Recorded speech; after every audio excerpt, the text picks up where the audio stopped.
Robots intelligents, 3D, digital. Depuis près de 50 ans, l'industrie n'avait pas connu autant de bouleversements. Comment ces technologies transforment les usines?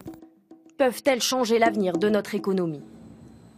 Dans ce laboratoire en région parisienne, le robot remplace l'homme dans toutes les tâches les plus pénibles. Pour construire ce scooter, plus besoin de porter les roues de 14 kg.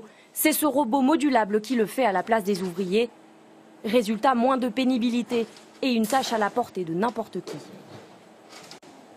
J'ai juste un bouton à appuyer derrière, juste l'appui, l'effort créé par mon doigt qui appuie sur le bouton fait bouger le robot. Donc il est extrêmement sensible.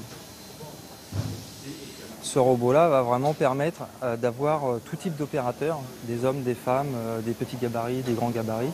Des robots qui se déplacent tout seuls. Plus besoin de chaînes de production classiques avec des rails pour transporter les scooters. Ils passent d'un endroit à l'autre grâce à des robots autonomes. Donc ça, c'est ce qu'on appelle un véhicule autoguidé.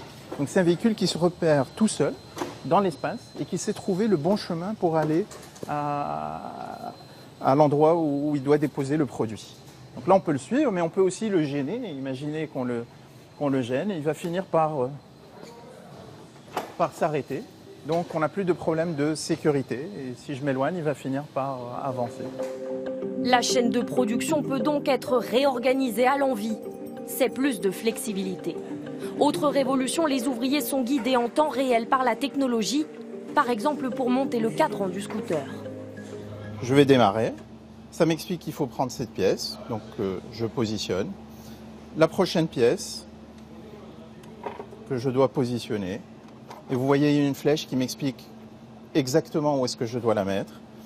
Le but, limiter les erreurs et les besoins de formation. L'ouvrier devient ultra polyvalent, car l'usine du futur ne produira plus un seul produit, mais plusieurs. À côté des scooters, on trouvera par exemple des machines à laver. Pour les ouvriers, ces technologies, c'est plus de confort. On est autoguidé, c'est simple, c'est rapide, c'est efficace. Quand il y a une info à remonter sur un produit manquant, en fait, j'ai juste à appuyer sur un bouton, l'info remonte tout de suite à mes supérieurs. Si elles rendent la fabrication plus simple, ces innovations permettent de gagner du temps et donc de l'argent. Un enjeu vital, comme dans l'aéronautique. Un A380, c'est 500 km de câbles électriques et autant de possibilités de panne. Un casse-tête pour identifier le fil défectueux.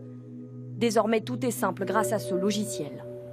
Activer la vision des câblages et vous voyez exactement ce qui correspond aux câblages qui sont derrière le panneau. Je suis en train de scanner l'avion avec cette tablette comme une radio et j'identifie qu'il y a ici donc un défaut électrique sur ce câble-là.